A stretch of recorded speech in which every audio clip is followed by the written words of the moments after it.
우리 이 책을 보시면 차례를 한번 볼까요? 우리가 이제 어떤 것들을 하게 되는지, 우리 전체를 한번 이렇게 쭉 목차를 보면은 잘 나와 있습니다. 책에 우리 차례를 보시면 1장은 구약 결혼의 원리, 그리고 2장은 신약의 결혼과 가정생활 원리. 그러니까 지금 1장과 2장은 원리에 대해서 이제 우리가 살펴보는 거예요. 이 원리를 잘 알아야 이제 거기 이제 기초가 된 거니까 기초 위에 이제 이렇게 집을 세워갈 수 있겠죠. 이제 3장은 남편의 역할. 이게 남자와 여자가 다른 면이 있는데, 그럼 남자는 어떤 역할을 해야 하는가?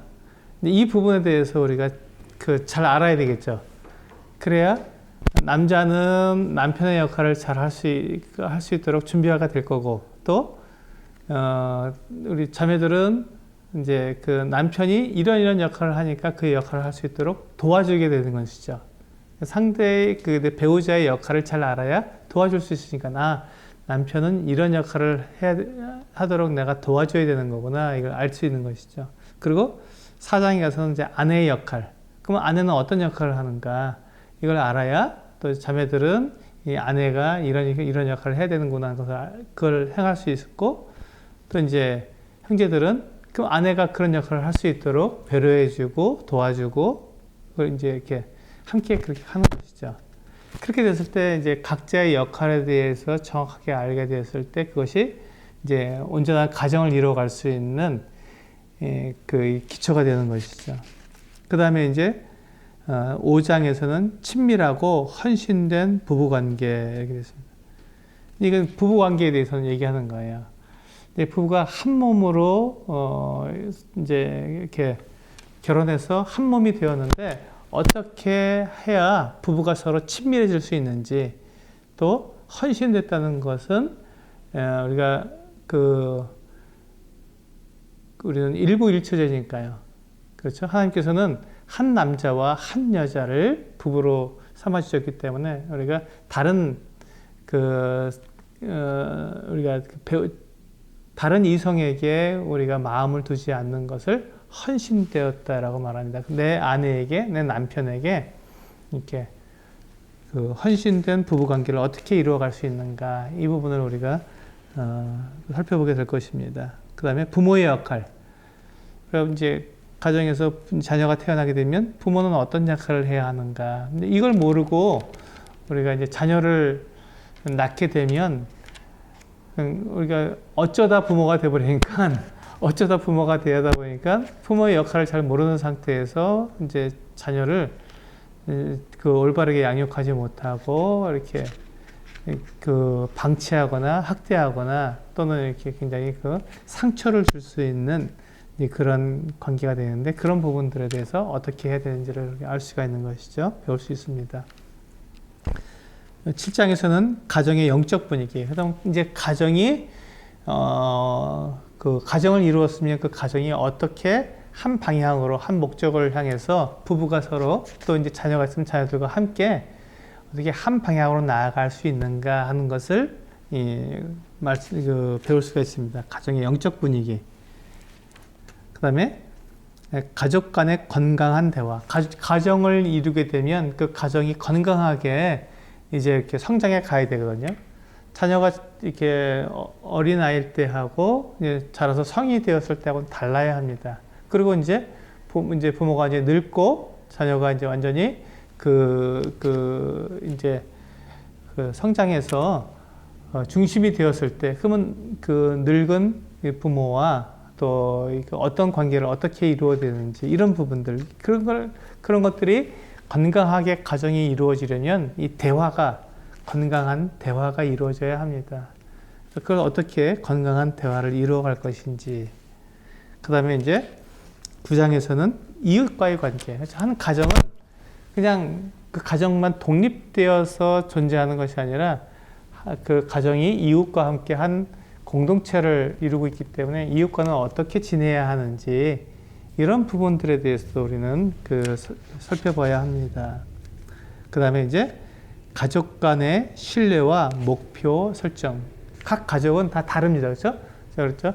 그 부모가 서로 다르고, 그 아빠와 엄마가 서로 다르고, 또 아들과 딸이 서로 다르고, 부모와 자녀 간에도 서로 다 다르기 때문에 각자가 어떻게 살아가야 하는지 그 목표를 설정할 수 있습니다. 그래서 이런 그 가족 간에 서로가 어떻게 신뢰하고 어떻게 의지하고 서로 도우며 또 각자의 목표를 가지고 살아갈 수 있는지 이런 부분들에 대해서 우리가 분명하게 이렇게 개념을 갖고 있어야 우리가 이제 그 가정을 이렇게 그 온전하게 이루어갈 수 있습니다. 이게 이 빈둥지 증후군이라는 게 있어요. 빈둥지 증후군이라는 게 있는데 이게 뭐냐면 부모가 이제 자녀를 이제 양육합니다. 근데 자녀들이 다 컸어요. 그래서 이제 독립을 하고 해서 집에서 나가게 됩니다. 그러면 이제 집에 부모만 덜렁 남은 거죠. 저도 이제 그런 건데 저희 그 두 자녀를 양육했다가 두 자녀가 다 독립해서 나갔기 때문에 지금 부모만 있어요. 그러니까 둥지는 큰데 거기서 부모만 있고 자식들이 없으니까 둥지가 빈둥지가 되어버렸죠. 그래서 이 빈둥지 증후군이라는 것이 있는데 이 빈둥지가 되었을 때 어떻게 해야 그런 그 외로움 또 자녀들에 대한 어떤 집착 또 남편과 아내에 대한 어떤 그런 집착 이런 것들을 벗어나서 이렇게 원활하고 또 이렇게 독립적인 어떤 또 이게 삶을 살아갈 수 있는지 이런 부분들이 이제 가족 간의 신뢰 또는 그런 부분들이 있는 것이죠. 그 다음에 이제 11장에 가면 이 결혼과 가정 생활의 문제들 이렇게 되어 있습니다. 이제 결혼을 하게 되면요, 그 부부만 결혼하는 게 아니에요. 결혼은 한 가정과 또 한 가정이 서로 만나서 새로운 가정을 만들게 되는 거거든요. 그러니까 이 결혼은 부부만의 문제가 아니라 가정과 가정 간의 문제도 있습니다. 그래서 이 결혼과 가정생활의 문제들, 이런 결혼에서 생길 수 있는 여러 가지 다양한 문제들, 이런 문제들에 대해서 어떻게 하면 그것을 원만하게 풀어갈 수 있는가 하는 것들을 다루게 될 것입니다. 그다음에 이제 12장에서 가정 문제의 해결, 여러 가지가 있을 것이죠. 그런 여러 가지 가정 문제들을 해결해 나가는데, 그러고도 도움이 될 수 있는 것들을 서로 이제 이렇게 나누게 될 것입니다. 여기서 보시면, 그렇게 해서 이제 이 12주 동안 우리가 이 결혼과 가정에 대한 성경적인 결혼과 가정에 대한 것들을 함께 이렇게 교제를 나누게 될 텐데 이게 가정에 대한 전반적인 것들을 다 다루게 됩니다. 이 부분이 굉장히 중요하죠. 근데 이제 제가 이렇게 말씀을 드릴 때 이제 생각 못 해본 부분들도 있을 것이고 또 생각해 본 부분도 있을 텐데 이제 이런 부분들을 우리가 생각하면서 가정에 대해서 이제 그렇게 좋은 밑그림을 잘 그려갈 수 있으면 좋겠다 하는 생각이 있습니다. 이제 다시 우리 17쪽으로 오셔서요. 교재 17쪽으로 오셔서 이제 결혼에 대해서 다시 한번 생각해 보도록 하겠습니다.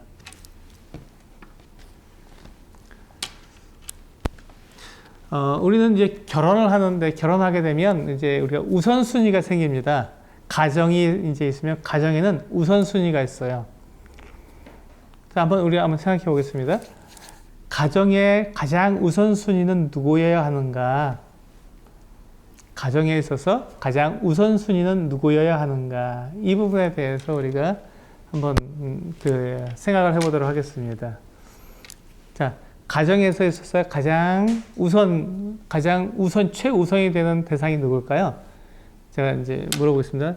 부모님, 배우자, 자녀, 이 셋 중에서 부모님, 배우자, 자녀, 이 셋 중에서 가장 우선이 되어야 하는 대상이 누굴까요?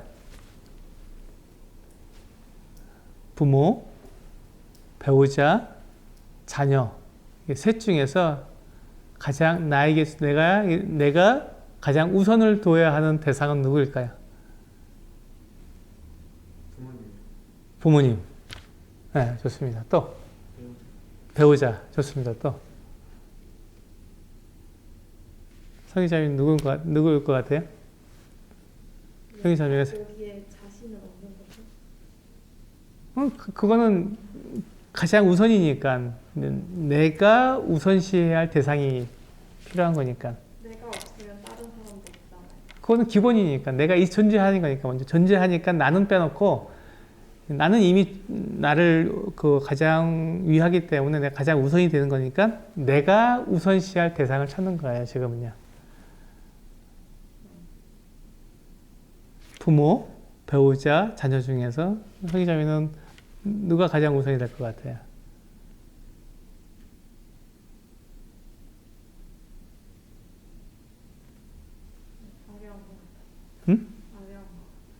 응? 아니 그냥 정답이 아니라 자매가 생각하는 우선순위가 누구에게 있냐는 거지. 자매가 딱 생각했을 때 나는 뭐 부모님은 난 배우자고 아니면 난 자녀고 당연히 그게 우선이지 이렇게 생각할 수 있는데 그게 누군지 한번 얘기해 보라는 거예요.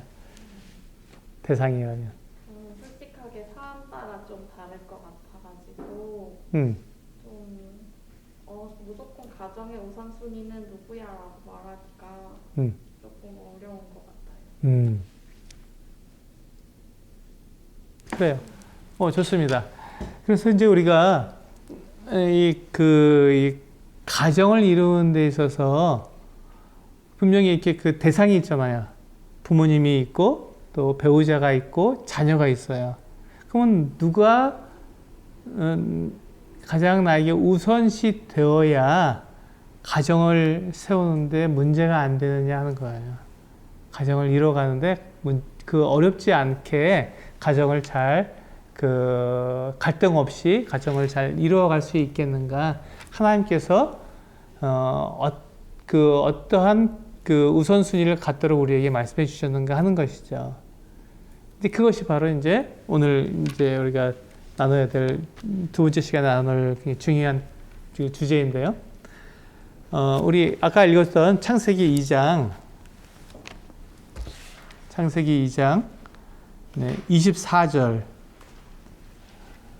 창세기 2장 24절. 성희자매 읽어줄래요?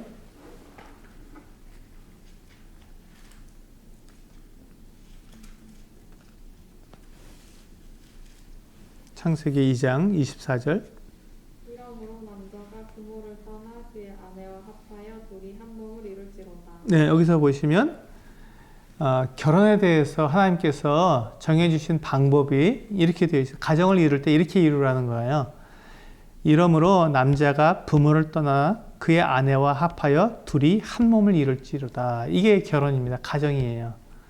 자, 이 가정을 이루는 데 있어서 가장 맨 먼저 해야 될 게 뭐냐면 그 부모를 떠나는 게 있습니다. 부모로부터 떨어져야 되는 거예요. 부모를 떠나야 하는 거예요.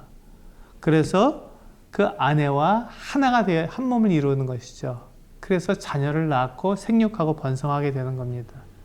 그래서 이게 이제 가정을 이루는 순서이기 때문에 그렇다면 이 말씀을 통해서 우리가 알 수 있는 우선순위, 부모님, 배우자, 자녀 중에서 누가 가장 우선순위가 되어야 할까요? 이 말씀에 의해 보면 창세기 22장 24절에 의해 보면 부모님, 배우자, 자녀 여기에서 누가 가장 우선이 되어야 할까요?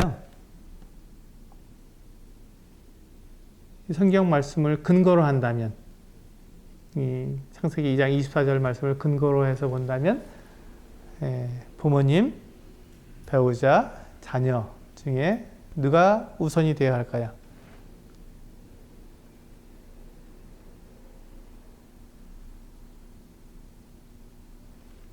성경에 의하면 내 생각 아니고 성경에 의하면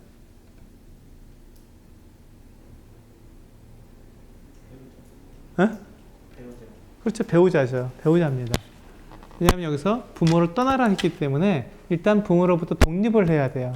그러니까 부모님께 매여 있지 않고 부모로부터 자녀로서 독립해야 하기 때문에 일단 부모님은 우선순위가 될 수가 없습니다.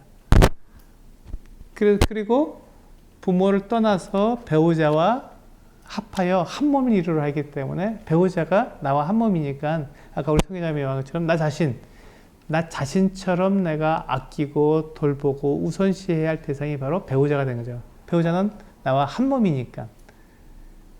그래서 우리가 이제 가정을 이룰 때 가장 우선시해야 할 대상은 배우자입니다. 배우자를 우선시해서 서로가 대화가 이루어져야 되고 또 가정을 이루어 나가는 것이죠. 배우자 중심으로 내 배우자를 도와주고 내 배우자를 행복하게 해주고 내 배우자를 사랑하기 위해서 내 가정을 이루어가는 거예요. 나를 만족시켜줘가 아니라 내 배우자를 사랑함으로써 내가 완전해지는 거니까 내 배우자를 사랑해 줌으로써 내 사랑이 완전해지기 때문에 내 배우자를 사랑해 주고 내 배우자를 행복하게 만들어 주는 것이죠. 그게 이제 우리가 결혼에 있어서의 우리가 가져야 할 그 기본적인 원리입니다. 결혼은 내가 만족하기 위해서 하는 것이 아니라 내가 다른 사람을 돕기 위해서 결혼하는 것이다. 다른 사람을 돕기 위해서 결혼하는 것이다. 이게 이제 하나님께서 우리 그 사람들에게 정해주신 결혼의 기준입니다. 결혼의 원리죠. 이제 그렇게 돼서 이제 우리가 배우자가 우선이 되었을 때 그럼 부모님은 어떻게 하냐? 그럼 자녀는 어떻게 하냐? 이렇게 얘기를 합니다. 이제 거기에 이제 원리가 있어요. 내가 배우자를 우선하게 되면 나와 배우자가 하나가 되어서 둘이 하나가 되어서 그 다음에 돌볼 대상은 자녀입니다. 그러니까 배우자가 하나가 되어서 그 다음에 가장 연약한 우리에게 책임을 책임을 주어서 맡겨놓은 자녀를 돌보게 되어 있습니다. 그렇게 해서 부모와 자녀가 이렇게 하나가 되었을 때, 부부가 하나가 되고 또 부모와 자녀가 하나가 되었을 때 그 온 가족이 이렇게 한 가족이 하나가 되어서 나의 부모님께, 내가 떠나온 부모님께 효도를 하게 되는 것이죠. 이해가 되시나요? 나와 내 배우자가 하나가 되고 또 우리 부부와 내가 낳은 자녀가 하나가 되어서 내가 떠나온 부모님께 효도하는 것, 이것을 성경적인 가정의 원리라고 말을 합니다. 이걸 떠나게 되면 문제가 생깁니다. 자, 볼까요? 만약에 남편과 아내가 이렇게 있는데 우선순위가 자녀가 되어버리면 어떻게 되죠? 이 아내에게 있어서 우선순위가 남편이 아니라 이 자녀가 되어버리면 남편은 굉장히 어렵습니다. 집에 들어와도 행복하지가 않은 거예요. 외롭고 힘든 거예요. 아내가 자녀만 바라보고 자녀한테만 신경 쓰고 반찬을 주어도 남편한테는 아무나 먹으라 그러고 자식한테는 그냥 제일 좋은 거 주고 이렇게 되면 남편은 정말 외롭고 힘들어지죠. 그러면 부부 간에 갈등이 생기는 거예요. 그 반대가 되어도 마찬가지입니다. 남편이 아내는 돌보지 않고 자식한테는 돌보는 거예요. 그래서 자기가 돈을 가지고 아내한테는 별로 안 주고 자식한테는 막 돈을 있는 대로 쓰는 거죠. 장난감 사달라고 장난감 사주는데 뭐 10만 원씩 20만 원씩 막 쓰면서 장난감을 사주고 아내가 뭐 이렇게 필요해서 생활비 달라 그러면은 없다 그러고 막 이렇게 되면 정말 어렵게 되는 것이죠. 그래서 이 자녀를 양육하는 데 있어서 우선은 부부가 하나가 되어야 한다는 것이죠. 그래서 부부가 하나가 되는 방법은 내가 내 배우자를 가장 내 삶에 있어서 우선으로 놓았을 때 그리고 그를 정말 이렇게 내가 도와주고 배려해주고 행복하게 해주고 사랑해 주었을 때 그때 우리는 하나가 되어서 한 마음으로 자녀를 양육할 수 있죠. 그렇게 되면 이제 자녀가 부모로부터 사랑을 받기 때문에 부모와 이렇게 하나가 됩니다. 연합이 되죠. 그랬을 때 이 부부와 이 자녀가 함께 할아버지 할머니에게 이렇게 그 효도를 하게 될 때 이 할아버지 할머니가 봤을 때 너무 행복한 거예요. 부모 입장에서 그 결혼한 그 자녀가 부부가 서로 행복하고 아름다운 가정을 이루는 것만큼 행복한 게 없는 거예요. 잘 살아줘야 되지 막 서로 지지고 볶고 싸우고 갈등 일으키고 뭐 거기에 그 자녀들이 그 손주들이 막 뭐 가출하고 막 이렇게 되면 너무너무 이게 불행한 거예요. 평생을 살아서 이렇게 나이가 들었는데 지금 이렇게 자식 가정이 힘들다 그러면 근심을 이렇게 한가득 안고 살아갈 수밖에 없는 것이죠. 그래서 부모에게 가장 큰 효도는 부부가 서로 사랑하고 자녀를 잘 양육해서 한 가정이 아름답게 화목한 가정을 만드는 게 부모에게 가장 큰 효도예요. 그렇게 되어서 그 부모와 이 자녀가 내가 떠나온 이 부모님에게 할아버지 할머니에게 정말 이게 한 마음으로 사랑하는 마음으로 행복한 마음으로 섬겼을 때 그때 부모는 행복해지는 것이죠. 사랑을 느끼는 거. 내가 참 잘 살았구나. 내가 자식을 잘 키웠구나. 이런 생각이 드는 것입니다. 만약에 이게 그 부부가 우선순위를 그 배우자에게 두지 않고 이 부모님에게 두게 된다면 어떤 일이 생기죠? 부부간에 갈등이 생깁니다. 부부간에 갈등이 생기죠. 부모님을 왜 우리 부모님에게 당신은 이렇게 잘 안 해요? 이렇게 하게 되면 갈등이 생기죠. 당신 부모에게는 이렇게 하고 우리 부모한테 이렇게 하느냐? 또 왜 당신 부모에게만 이렇게 하라고 왜 우리 부모한테 이렇게 하지 않느냐? 이렇게 하고 이제 갈등이 일어나면 부부간에는 굉장히 어려워집니다. 그럼 이제 뭐 이게 그 부모님과 이 배우자의 갈등이 생기면 이건 해결하기가 너무너무 어렵거든요. 그래서 우리가 그 배우자와 하나가 되지 않은 상태에서 부모님에게 효도한다고 내가 나에게 있는 돈을 갖다가 이제 막 이렇게 부모님께 드리고 이렇게 되면 서로 갈등이 일어나죠. 부부간에. 그거는 이제 좋은 방법의 효도가 아닙니다. 그 효도니까 참 그걸 뭐 이렇게 우리가 말릴 수는 없지만 그러나 좋은 방법은 아닌 거예요. 효도를 할 때는 어떻게 하냐면 부부가 하나가 되어서 한 마음으로 우리 부모님께 용돈 드리자 그러면은 얼마를 드릴지도 부부간에 서로 이렇게 합의해서 부모님께 용돈을 이렇게 드리는 거죠. 그렇게 됐을 때 서로 간에 어려움이 안 생기는 거예요. 친정이 얼마, 또 시집이 얼마, 뭐 우리 본가에 얼마, 우리 처가에 얼마 이렇게 이런 것들을 서로가 이제 합의한 거기 때문에 기분 좋게 서로 하나 돼서 합의한 거기 때문에 그렇게 했을 때 행복하게 이렇게 부모님들을 우리가 이렇게 공개할 수 있는데 그게 안 되고 그냥 내 마음대로 해버리고 우리 부모님께 내가 잘해야 되니까 하고 내 마음대로 이렇게 용돈을 드리고 이렇게 하게 되면 이제 부부간에 이제 갈등이 생기고 어려움이 생기게 되는 것이죠. 그렇게 되면 이게 가정이 너무너무 어려워집니다. 그래서 하나님께서는 이 부모를 떠나서 배우자와 한 몸을 이루도록 그렇게 하셨습니다. 그래서 이제 가정을 이루는 데 있어서 우선순위는 배우자가 되어야 합니다. 이제 우리나라는 유교의 영향이 굉장히 큽니다. 그래서 부모님이 우선이에요. 부모님을 우선으로 하지 않으면 이게 굉장히 죄를 짓는 것 같처럼 우리는 배웠습니다. 부모님이 최고고 부모님을 돌아봐야 되고 그래서 좋은 일입니다. 부모님을 사랑하고 부모님을 공양하고 부모님께 잘하는 것은 굉장히 좋은 미덕이고 그건 아름다운 것이죠. 그래서 성경에서도 내 부모를 공경하라고 계명 10계명 중에 제5계명에 있는 거예요. 이게 가장 하나님에 대한 계명 말고 사람들에 대한 계명으로서 가장 우선적으로 주셨어요. 내 부모를 공경하라 하는 것이.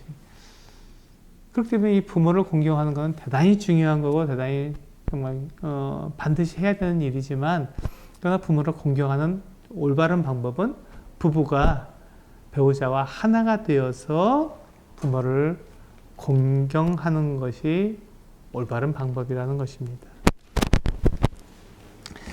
자, 그래서 이제 우리는 이제 이렇게 서로 이제 부모를 떠나서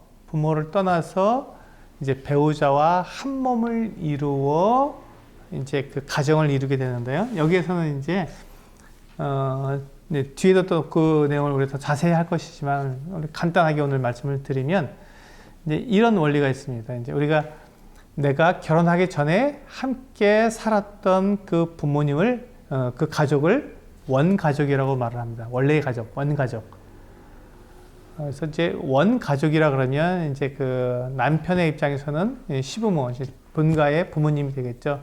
그 가족을 이제 원가족이라고 말하고 이제 부부와 함께 새로 만들어진 가족을 새 가족이죠. 원가족과 이제 새로 이제 가정을 이루게 되었는데 우리가 결혼을 하게 되면 원가족이 둘이 됩니다. 남편의 원가족과 또 아내의 원가족이 있습니다. 그래서 이 두 원가족이 있어요. 그래서 거기 부모님, 남편의 부모님 두 분과 아내의 부모님 두 분. 그러면 총 몇 명이죠? 6명이 되는 거예요. 그러니까 그 본가의 두 분과 또 처가의 두 분, 그리고 우리 부부. 그렇게 총 6명이 결혼이라고 하는 이 과정을 딱 거치는 순간 6명이 가족을 이루는 거예요. 둘이서 가족을 이루는 게 아닙니다. 원가족, 두 원가족과 이제 새로 시작하는 가족이 동시에 가족을 이루는 거기 때문에 이게 6명이 기본적인 가족을 이루게 되죠. 그래서 이제 많은 경우에 이제 이게 어려움이 되는, 이 가족 간의 어려움이 되는 게 어떤 부분이냐면, 지금 이 창세기 2장 24절에서 이제 그 부모를 떠나서 배우자와 하나가 되어야 되는데, 부모를 떠나지 못한 경우, 이때부터 이제 가정에 문제가 생깁니다. 남편은 이제 그 부모님으로부터 독립해서 아내와 하나가 되어야 되고, 또 아내도 부모님으로부터 독립해서 남편과 하나가 되어서 한 가정을 이뤄가야 하는데, 이제 내가 살아온 원 가족의 영향이 워낙 크기 때문에 원 가족을 계속해서 끌어들이는 거예요. 근데 제가 이제 결혼해서 막 이제 신혼 살림을 이제 시작했는데, 그때는 다 이제 단칸방에서 시작했어요. 우리 때는 다 그냥 방 하나에 이제 이렇게 부엌 조그만 건 딸리고 화장실 하나 딸린 이렇게 단칸방에서 이제 신혼 살림을 시작했어요. 근데 이제 그 단칸방이니까 거기서 이제 아침에 일어나서 제가 이제 이렇게 출근하려고 이제 이렇게 거울 앞에서 이렇게 옷면부서를 하고 또 머리를 빗고 이렇게 딱 나가려고 그러면 제 아내가 저를 부르는 거예요. 여보, 일로 오세요. 가면 이제 거울 앞에 떨어진 머리카락을 다 주스려는 거예요. 아니, 자기가 떨어뜨린 머리카락을 자기가 주워야지 왜 이걸 안 줍고 가냐는 거예요. 근데 나는 여태까지 내가 부모님하고 같이 살았지만 한 번도 내가 거울 앞에 떨어진 내 머리카락을 주워본 적이 없어요. 근데 내 아내는 당연하다는 거야. 왜? 그렇게 살았으니까. 자기 가족은 누구든지 머리를 빗으면 거기 떨어진 머리카락을 자기가 딱 청소하고 나간다는 거예요. 근데 왜 당신은 그렇게 안 하냐는 거죠. 두 번째, 제가 이제 퇴근해서 집에 들어와고 이제 양말을 딱 벗었어요. 그러면 이제 우리 집에서는 내가 양말을 벗어서 이제 한쪽에다 딱 던져 놓으면 되는 거예요. 그럼 이제 어머니가 그걸 했다가 이제 빨래를 하시죠. 나는 그게 자연스러운데 내 아내는 내가 양말을 벗어서 한쪽에 딱 놓으니까 왜 그걸 갖다가 저 빨래통에 안 넣어놓고 방 한쪽 구석에 던져놓냐는 거예요. 그럼 자기가 그걸 주워야 되는데, 그럼 너무 자기는 모멸감이 느껴진다. 왜 당신은 왜 그걸 그렇게 하냐, 저 빨래통에 넣어라, 이렇게 하는 거예요. 난 한 번도 내가 양말을 벗어서 빨래통에 넣어본 적이 없는데, 그러니까 나는 뭐라 그래요? 내 아내에게? 나는 그렇게 한 번도 그렇게 살아본 적이 없다. 난 이게 당연한 거다. 내 양말을 벗어서 그냥 한쪽에, 방 한쪽 구석에 딱 던져놓으면 당신이 알아서 해야지. 왜 그걸 내가 빨래통에 넣어야 되느냐, 이렇게 얘기하고. 내 아내는 무슨 소리냐. 그 당연히 다 빨래통에 넣어야 되지. 왜 그걸 내가 줍느냐. 떨어진 양말을 왜 내가 줍느냐. 이렇게 이제 갈등이 생기는 거죠. 왜 그렇죠? 내가 살아온 원가족과의 경험이 서로 다르기 때문에 나는 그렇게 살았는데 내 아내는 다르게 산 거예요. 그 서로 다른 가정생활의 모습을 딱 갖고 들어오니까 이해가 안 되는 거지. 이해가 안 되는 거야. 내 부모님은 그렇게 하지 않았어. 내 부모님은 그렇게 하지 않았어가 그게 자꾸 얘기가 나오는 거예요. 그러니까 그럼 지금 몇 사람이 살고 있는 거예요? 예, 우리 단칸방에서 우리 부부가 예, 실제적으로는 부부가 살지만 우리 삶을 보면 6명이 함께 사는 거예요. 우리 아빠는 안 그랬어. 우리 엄마는 안 그랬어. 이렇게 얘기하다 보니까 이게 6명이 살고 있는 거가 똑같게 되는 거죠. 그렇게 되면 이제 갈등이 엄청나게 커지는 거죠. 그러면 이제 막, 그건 당신 집에서나 하던 일이지. 우리 집에서 안 그랬어. 이렇게 되면 이제 누가 옳으냐가 되다 보면 이제 이때부터 이제 갈등이 커지고 해결이 안 되죠. 그래서 성경에서는 그래서 뭐라고 말씀하셨냐면, 떠나라, 부모를 떠나라. 내가 지금 살아왔던 원가족과의 가정생활이 중요한 것이 아니라 이제 새로운 사람과 만나서 우리가 결혼했으니 한 몸을 이루었으니 그렇다면 내 배우자와 나는 어떻게 살 것인가를 새로 결정하라는 거예요. 새로 결정해라. 그러니까 내가 나갔다가 들어오면 양말을 벗었으면 그 양말을 벗어서 그냥 방 한쪽 구석에 놓아둘 것인지 아니면 빨래통에 넣을 것인지를 이제 부부가 서로 결정을 하는 것이죠. 이렇게 했으면 좋겠다. 이렇게 했으면 좋겠다를 서로 결정하는, 서로가 새로운 가정 문화를 만드는 것이죠. 내가 원 가족과 생활했었던 그 가정 문화를 이제 버리고 이 새로운 사람을 만났으니 이 새로운 사람과 한 가정, 한 몸을 이루게 되겠으니 이제 새로운 가정 문화를 새롭게 만드는 것이죠. 그래서 새로운 그 가정 문화에서 부부가 서로 하나가 되어서 함께 그렇게 생활해 가는 것이 이제 이 부모를 떠나서 둘이 합하여 한 몸을 이루는 것의 그 원리입니다. 근데 이것이 되지 않고 우리가 이제 계속해서 이제 그 원가족의 그 생활 문화를, 가족 문화를 갖다가 계속 끌어오게 되면 갈등이 커지고, 그게 부부 생활이 너무너무 어려워지는 거예요. 내 생각만 하고 내 고집만 하게 되는 거니까. 그래서 그게 아니라 이제 한 몸을 이루어야 되니까, 하나가 되어야 되니까, 그러면 우리는 어떻게 할 것인지를 서로 새로운 문화로, 내 것을 고집하는 것이 아니라 서로 상대방과 상의를 해서, 충분히 상의를 해서 서로가 양보할 수 있을 만큼 양보하고, 서로가 자기가 양보할 수 없는 부분이라면 그것을 이렇게 서로 이야기해서 이렇게 배려를 받는, 배려하고 배려받는 이와 같은 관계를 통해서 새로운 가정 문화를 만드는 것이죠. 그게 바로 부모를 떠나서 우리가 한 몸을 이루는 그 원리 중에 하나입니다. 그러니까 이제 이런 부분들을 잘 모르고 결혼하게 되면, 저는 이제 그 부분을 잘 모르고 결혼했기 때문에 결혼해갖고 너무너무 어려운 거예요. 도대체 왜 이렇게 다른가? 도대체 왜 내 아내는 이렇게 다른가? 우리 엄마는 안 그랬는데 왜 이 사람은 이렇게 하는가? 나는 이렇게 하는 걸 한 번도 본 적이 없는데 왜 그게 맞다고 하는지 답답한 거예요. 싸울 수도 없고 안 싸울 수도 없고 이제 답답하시죠. 그게 이제 결혼에 있어서의 이제 문제점이 되는 겁니다. 그래서 이런 원가족에서로부터의 독립, 새로운 가정 문화를 만드는 게 바로 이제 중요하다, 이렇게 말씀을 드릴 수 있습니다.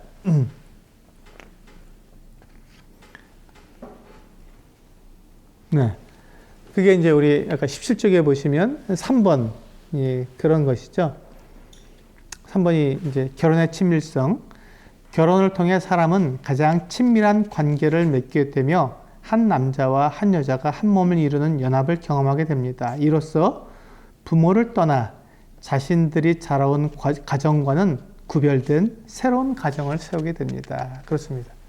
새로운 가정을 세우는 거예요. 원 가족의 문화가 아닌 새로운 가족 문화를 만들게 되는 것이죠. 자, 그러면 네 번째, 결혼의 상호 관계성이라는 게 나오죠. 이제 한번 읽어보겠습니다. 결혼은 상대방에게 자신을 내어주는 관계입니다. 이게 대단히 중요한 것입니다. 결혼은 나를 위해서 결혼하는 것이 아니라 상대방을 위해서 결혼하는 것입니다.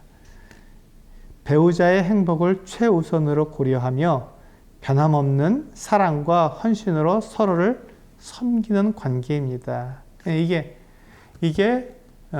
성경적인 결혼관입니다. 배우자의 행복을 최우선으로 고려하는 것, 내 행복, 내 부모님의 행복이 아니라 내 자녀들의 행복이 아니라 배우자의 행복을 최우선으로 고려하는 것이 성경적인 결혼관이죠. 그래서 변함없는 사랑과 헌신으로 서로를 섬기는 관계입니다. 서로 섬기는 거예요. 아내가 남편을 섬기느냐? 맞죠. 남편이 아내를 섬기느냐? 맞습니다. 서로가 섬기는 관계가 되어야 합니다. 그러나 이것이 두 사람의 역할이 동일하다는 것을 의미하지는 않습니다. 그렇죠? 역할의 차이가 있다는 것이죠. 아내는 남편에게 순종하고 돕는 자가 되어야 하며 남편은 궁극적으로 하나님 앞에서 그들의 결혼 생활에 대한 책임을 져야 합니다. 그러니까 이 부분이 서로 다른 부분입니다. 그 남편의 역할을 가장 중요한 것이다 그러면 그 가정에 대한 책임입니다. 책임을 지는 게 남편에 있어서 가장 큰 역할이죠. 그러면 아내에 있어서 가장 큰 역할은 뭐라고요? 네, 남편에게 순종하고 도와주는 것. 이것이 결혼에 있어서 부부에 있어서 가장 큰 역할입니다. 역할 분담이죠. 근데 이게 오해가 되면, 그러면 여자들은 남편한테 맨날 쥐지고 살아야 되느냐? 그걸 말하는 건 아닙니다. 순종이라고 했기 때문에 이건 사랑에 의한 따라주는 거예요. 사랑에 의해서 따라주는 겁니다. 이제 남편이 책임자기 때문에, 자, 이제 이것은 이제 우리가 그 질서라고 하죠. 질서는 우리가 어느 두 사람 이상이 모이면 항상 질서가 필요합니다. 질서가 있어야 되는데, 남자와 여자는 가치에 있어서는 동등합니다. 누가 더 귀하고 누가 더 천하다고 말할 수 없어요. 우열이 없습니다. 가치에 있어서는 동등하죠. 남자가 더 귀하냐, 여자가 더 귀하냐? 당연히 다 귀하죠. 둘 다 동일한 가치를 가지고 있습니다. 그런데 역할에 있어서는 달라야 한다는 것이죠. 역할에 있어서는 달라야 한다는 것입니다. 한 사람은 그 가정을 책임을 져야 하는 거예요. 가정에 있어서의 뭐 경제적인 책임, 또 어떤 영적인 책임, 또 정서적인 책임, 모든 책임을 한 사람은 그 책임을 져야 하는 거예요. 그게 바로 남편이 하는 일입니다. 남편은 그 가정에 있어서의 모든 것들을 다 책임져야 합니다. 어떤 문제가 생기면 남편이 그것에 대해서 자기가 책임을 지고 그걸 해결해 내야 되는 것이죠. 그게 남편이 해야 되는 일입니다. 어떤 문제가 생겼을 때 그것을 아내에게 미룰 수는 없어요. 그럼 남편이 책임져야 합니다. 그렇게 됐을 때, 자, 남편이 책임져서 지금 가정을 이끌어 나가요. 그럼 어떻게 되죠? 그것을 따라줘야 하잖아요. 아내가 따라주는 것이죠. 남편이 이끌어 나갈 때 책임지고 가정을 이끌어 나갈 때 그것을 아내가 따라줘야만 이것이 이끌어가고 따라주어서 한 가정이 성장이 이루어지는 것이죠. 근데 그렇지 않고 아내가 안 따라주면 그때부터는 이제 갈등이 생겨서 어려움이 생기죠. 그럼 남편이 책임을 못 지는 거예요. 안 따라줬으니까. 이렇게 합시다라고 했는데 싫어요. 난 이렇게 할래요. 그래서 그러면 서로 다르면 남편이 아내를 책임져 줄 수 없죠. 남편의 그 인도를 받지 않고 그것에서 벗어났기 때문에 책임에서 벗어나 버린 거예요. 그럼 남편은 책임을 못 지고 아내는 순종하지 못하고, 그럼 어떻게 됩니까? 각자가 되는 거죠. 각자 떨어져 버리는 거예요. 하나가 아닌 서로 별개가 되는 것이죠. 그럼 가정이 깨지는 겁니다. 남편이 책임지려고 하면 아내는 남편에게 책임을 물으려고 하면 아내는 따라줘야 하는 거예요. 따라주지 않고는 책임을 물을 수가 없죠. 안 따라줬는데 어떻게 책임을 집니까? 그렇게 되는 거죠. 그래서 아내는 남편에게 순종하고 돕는 자가 되어야 됩니다. 남편이 어떤 것들을 결정해서 이렇게 쭉 나가려 할 때 따라주면서 어떻게 합니까? 질질 끌려가는 것이 아니라 능동적으로 돕는 거죠. 정말 남편이 결정한 일들이 잘 이루어질 수 있도록 도와줘야 되는 거예요. 그래야 남편이 그 일을 잘 했을 때 어떻게 돼요? 가정이 안정되고 또 부부가 서로 하나가 될 수 있으니까, 사랑할 수 있으니까 그렇게 이제 아내는 남편을 도와줘야 하는 것이죠. 이게 굉장히 중요한 것입니다. 그래서 남편이 아내를 인도에 가도록 책임을 지어주고, 책임을 지어줬으면 내가 거기에 대해서 순종하고 도와줄 책임이 있는 것이죠. 아내에게는. 이것이 서로 다른 역할입니다. 역할의 차이가 여기서 나오는 것이죠. 그래서 이제 그렇게 되었을 때 그 안에서 하나가 되는 것입니다. 하나라는 것은, 남편과 아내가 하나라는 것은 똑같다는 것이 아닙니다. 서로 다른데 서로 다른 면들을 서로가 채워주어서 하나가 되는 것이죠. 그래서 결혼은 나의 행복이 아닌 배우자의 행복이 최우선이어야 되는 것이고, 그걸 위해서 우리는 서로 역할을 분담해야 한다. 그래서 남편은 가정에 책임을 지는 것이고, 아내는 남편에게 책임을 지어줬기 때문에 남편의 결정에 따르고 그 결정한 것이 잘 이루어질 수 있도록 도와줘야 한다. 이것이 아내의 역할입니다. 이 부분에 대해서는 뒤에 또 나올 거예요. 우리 남편의 역할, 아내의 역할이 있으니까 그 부분에 대해서 더 자세하게 다루게 될 겁니다. 그리고 이제 5번 마지막 할 때 내용은 결혼의 배타성. 배타성이라는 게 좀 우리가 이야기가 좀 있는데, 이제 남편과 아내가 서로 다른 이성과 만날 수 없다는 것이죠. 오직 내 아내에게만 집중해야 되고 내 남편에게만 집중해야 된다. 다른 남자나 다른 여자에게 우리가 눈길을 주어서는 안 된다는 것입니다. 마음을 주어서는 안 된다. 그게 이제 배타성이죠. 이건 당연한 것입니다. 성경에서는 남편이 아는, 아내가 아닌 다른 이성과 어떤 성적 관계를 갖는 것을 간음이라고 하고, 그것은 하나님께서 미워하시는 죄이며 돌을 던져서 죽일 만큼 악한 죄라고 말씀하고 있습니다. 그래서 이 결혼은 배타성을 가지고 있어요. 그래서 나에게 있어서의 아내는 한 사람밖에 없는 것이죠. 나에게 있어서 남편은 한 사람밖에 없는 것입니다. 근데 이게 이제 이렇게 막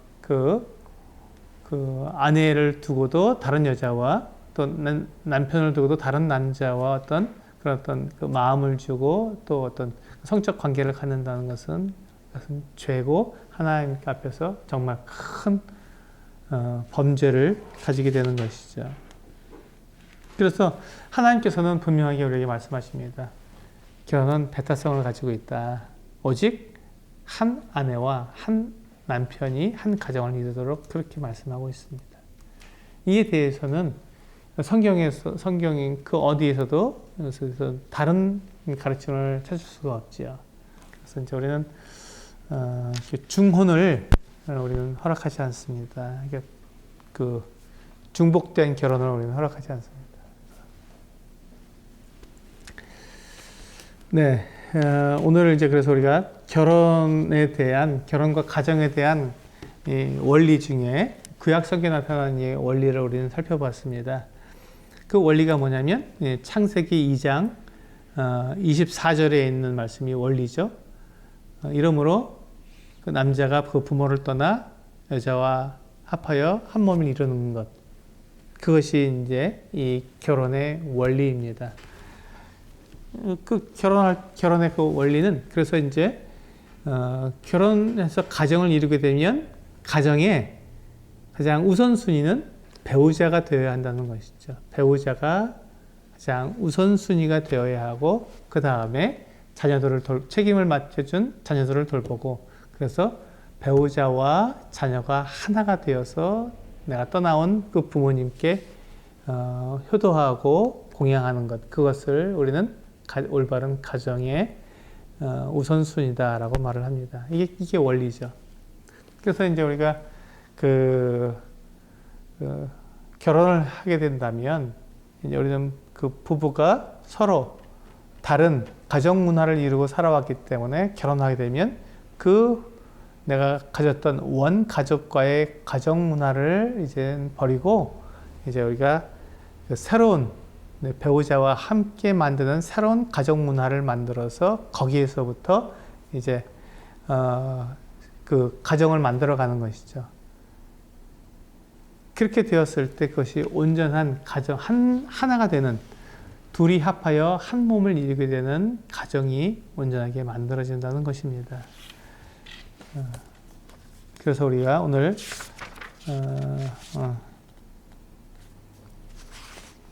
가정은